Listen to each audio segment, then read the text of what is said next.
Violet Evergarden is a novel written by Kana Akatsuki, and the anime is adapted by Kyoto Animation, also known as KyoAni. It has 13 episodes and one OVA. Also, I'm excited for the next Violet Evergarden movie coming soon this year. To those of you who have not watched the series, basically it tells a story about a girl who lost all of her purpose in life after the war ended. Then she gradually has to learn about herself and human emotions through writing letters. So, what is the movie about? To summarize the whole movie, the story starts with the audience looking at a small orange haired girl wearing a hat on a boat. Later, in a separate scene, we see Violet arrived at a prestigious all girls academy where she meets her client in this movie, Isabella, the daughter of the noble York family. The purpose of the academy is to groom their students into a proper woman suited for the aristocrats. However, she appears to not be familiar with this environment and thinks that her current lifestyle is like in a prison. Apart from that, she also believes that all the girls in this school only cares about their honor or family name. Her family decides to hire Violet to tutor her about the mannerism of a noblewoman under the guise of a handmaiden because they noticed that she wasn't doing well in the academy. At first, Isabella had a preconceived notion on Violet because she thought Violet was raised with a silver spoon, considering how she can execute all the mannerism of a nobility perfectly. But after spending time together, she starts to realize that Violet shared similar struggles and she decides to open up to her. She revealed that she was separated with her younger sister and wants to find a way to convey her feelings to her by writing a letter. 手紙書いてほしい。So, how am I going to review this movie? I'm going to look at it from four different angles. Number one, the plot. Second, visual. Third, characters. And lastly, the themes. So, let's talk about the plot. Was it good and why? The plot was interesting because the sequence is a mixture of the past, present, and future events.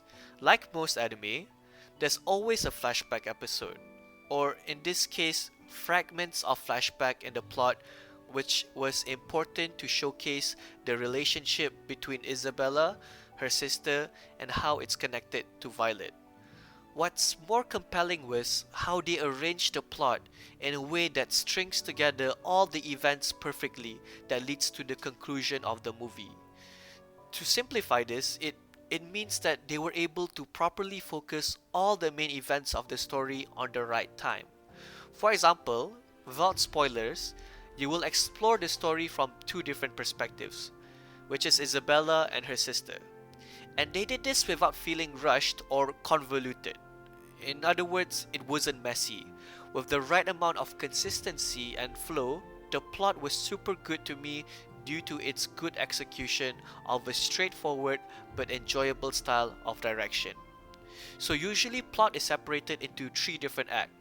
The first act, or exposition, of the anime was established nicely, and it opens a clear question to the audience, like whether she will be able to convey her feelings to her sister, or will they ever meet again.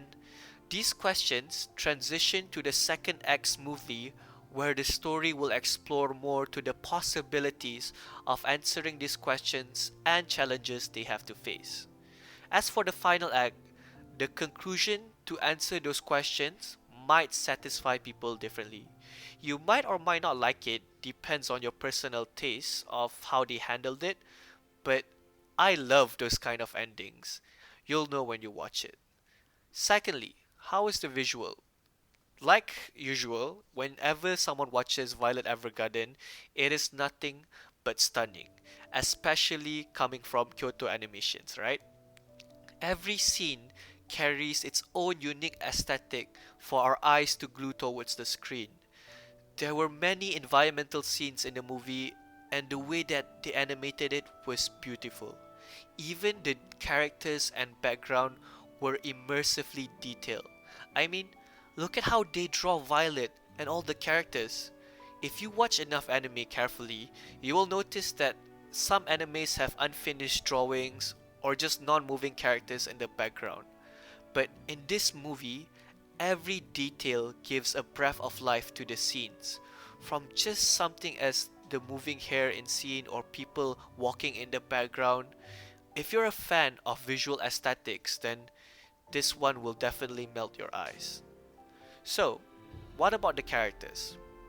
Frankly, to me, none of the characters were outstanding in a sense that they actually stand out for me. But these characters were properly written with a lot of thought and empathy. You see, I cannot relate in their position, but because of the immersion of the movie, I was able to sympathize with a little bit of empathy.